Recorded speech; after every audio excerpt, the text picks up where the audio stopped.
আপোনালোক সকলোকে পুনৰ এবাৰ মোৰ চেনেললৈ স্বাগতম জনাইছোঁ। আশা কৰোঁ আপোনালোক সকলোৱে ভালে আছে। আজি মই আপোনালোকলৈ এটি নতুন ভিডিঅ' লৈ আহিছোঁ। আজিৰ ভিডিঅ'ত পুৰুষৰ লিংগ কেনেকৈ শকত, মোটা বা দীঘল কৰিব পাৰি সেই বিষয়ে আলোচনা কৰিবলৈ গৈ আছোঁ। আহক তেন্তে পলম নকৰি ভিডিঅ'টোলৈ আগবাঢ়োঁ। ভিডিঅ'টো আৰম্ভ কৰাৰ আগতে মই আপোনালোকক এটি সৰু অনুৰোধ কৰিছোঁ, মোৰ চেনেলটোক ছাপোৰ্ট কৰাৰ বাবে ছাবস্ক্ৰাইব কৰি থ'ব। যিসকল পুৰুষৰ লিংগ সৰু বা শক্তিশালী নহয় বা দীঘল নহয়, বেছি শকত নহয়, যদি তেওঁলোকে তেওঁলোকৰ লিংগটো অকণমান শকত বনাব খুজিছে বা শক্তিশালী বনাব খুজিছে, তেতিয়াহ'লে আপোনালোকে মোৰ এই ভিডিঅ'টো শেষলৈকে চোৱাৰ আশা ৰাখিছোঁ। বিভিন্ন কাৰণত পুৰুষৰ লিংগ সৰু বা কম শকত তেনেকুৱা দেখা যায়। সেই কাৰণবোৰৰ ভিতৰত চাওক, কিছুমানৰ তাৰমানে আপোনাৰ জন্মৰে পৰাই সৰু হৈ থাকে আৰু কিছুমানে ধৰক আপোনাৰ তেনেকুৱা নিজে সেইবোৰ সৃষ্টি কৰি লয়। যদি আপুনি আপোনাৰ লিংগটোক যথামতে ব্যৱহাৰ কৰে বা আপুনি যদি সেইটোক খুব বেছি ইউজ কৰিছে, তেতিয়াও আপোনাৰ তেনেকুৱা সমস্যা হোৱাটো খাটাং। এতিয়া মই যিটো ৰেমিডিছৰ কথা ক'ম, সেই ৰেমিডিছটো আপুনি ব্যৱহাৰ কৰাৰ আগতে কিছুমান কাম আপুনি বাদ দিব লাগিব। এক নম্বৰত আপুনি হস্তমৈথুন, মাষ্টাৰবেশ্যন, সেইটো বন্ধ কৰিব লাগিব, একেবাৰে বন্ধ কৰিব লাগিব। মাষ্টাৰবেশ্যনটো একেবাৰেই বন্ধ কৰিব লাগিব। দ্বিতীয়তে আপুনি এলকহল বা তেনেকুৱা নিচাজাতীয় দ্ৰব্যবিলাক সেৱন কৰা কমাই দিব লাগিব। যদি আপুনি একেবাৰে নোৱাৰে, লাহে লাহে 1, 2, 3 এনেকৈ লাহে লাহে কমাই কমাই গৈ থাকিব লাগিব। কাৰণ সেইবোৰে আপোনাৰ এই লিংগ শক্তিশালী বা নিশক্তীয়া হোৱাত বহুত বাধা জন্মায়। তেনেকুৱা বহুত পুৰুষ বা যুৱকে বজাৰৰ পৰা বিভিন্ন ধৰণৰ ঔষধ বা তেনেকুৱা মালিচ ব্যৱহাৰ কৰিছে, তেল ব্যৱহাৰ কৰিছে, যেতিয়া কৰিছে তেতিয়া তাৰ পৰা অলপ চলপ ফল পাইছে, কিন্তু যেতিয়া সেইখিনি ব্যৱহাৰ কৰা বন্ধ কৰি দিয়ে, আকৌ আগৰ অৱস্থালৈ ঘূৰি আহে। কিন্তু আজি মই যিটো ৰেমিডিছৰ কথা ক'বলৈ গৈ আছোঁ, এইটো যদি আপোনালোকে নিয়মীয়া হিচাপে অলপ দিন ব্যৱহাৰ কৰে, তেতিয়াহ'লে আপোনালোকৰ স্থায়ী এটা সমাধান পাই যাব।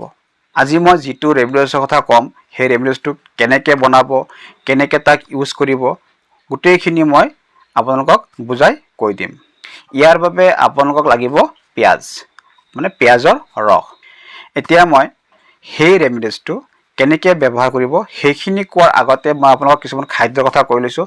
খাদ্যখিনিৰ ভিতৰত আপোনালোকে শাক পাচলি বেছিকৈ খাওক, গাখীৰ খাওক, কণী খাওক, কিচমিচ খাওক, খেজুৰ খাওক। এইবোৰ তেনেকুৱা সমস্যা সমাধান হোৱাত বহুতখিনি বৰঙণি যোগায়। আহক এতিয়া সেই ৰেমিডিছটো কেনেকৈ ব্যৱহাৰ কৰিব আলোচনা কৰোঁ। আপুনি পিঁয়াজ লৈ পেলাই সেই পিঁয়াজটো আপুনি বাকলি গুচাই পেলাই সেই পিঁয়াজখিনি ভালকৈ থেতেলি পেলাই পূৰা থেতেলি পেলাই তাৰ পৰা ৰস উলিয়াওক।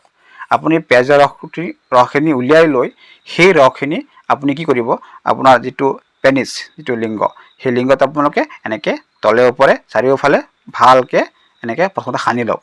ভালকৈ সানি লৈ পেলাই আপুনি কি কৰিব, লিংগটোৰ গুৰিৰ পৰা গুৰিৰ পৰা ওপৰৰ এনেকৈ আগলৈ এনেকৈ মাছাজ কৰক। এনেকৈ আপোনালোকে মাছাজ এটা দিয়ক। এই মাছাজটো আপুনি কেইবাৰ কৰিব, এই মাছাজটো আপুনি কমপক্ষেও 50ৰ পৰা 60 বাৰ কৰিব। পিঁয়াজৰ ৰসখিনি লগাই পেলাই এই মাছাজটো আপুনি এনেকৈ তললৈ নিদিব, এনেকৈ আপুনি তললৈ নিদিব, ওপৰলৈ এনেকৈ এই মাছাজটো আপুনি 50 বাৰৰ পৰা 60 বাৰলৈকে ডেইলি এবাৰ কৰক।